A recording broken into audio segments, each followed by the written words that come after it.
Hello and welcome to Saki Tech. So in today's video, what we're going to do is we're going to do a benchmarking comparison between the iPad 4 and the iPad 5.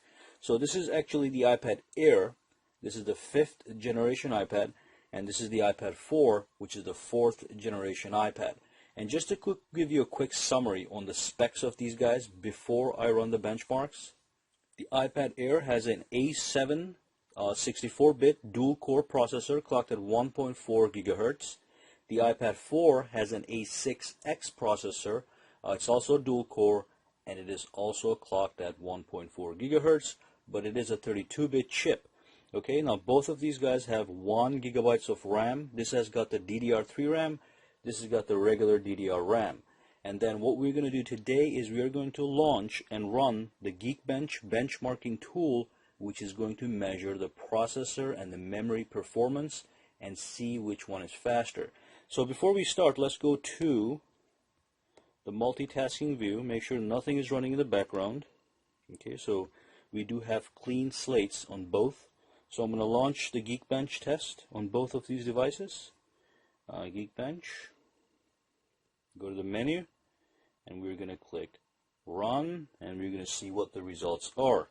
We turn off the lights so we can see this more clearly.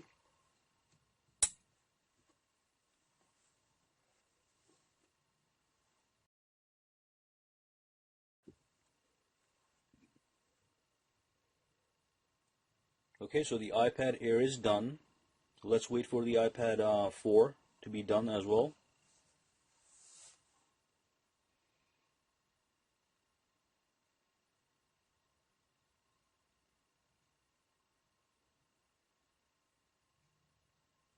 Okay, so the iPad 4 is done as well. So as you can see by looking at these results, the performance has almost doubled on the iPad Air.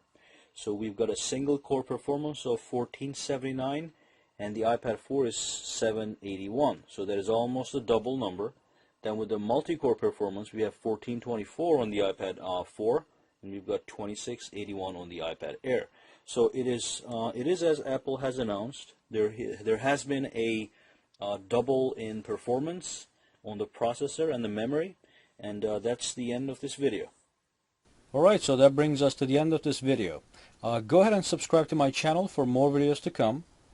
Give me a thumbs up if you liked this video, and also you can go ahead and connect with me socially on Google+, Facebook, and Twitter, for which all the links are in the description below. Thank you again, and I'll see you the next time. And if you have any questions, comments, concerns, just throw them down in the comments section below.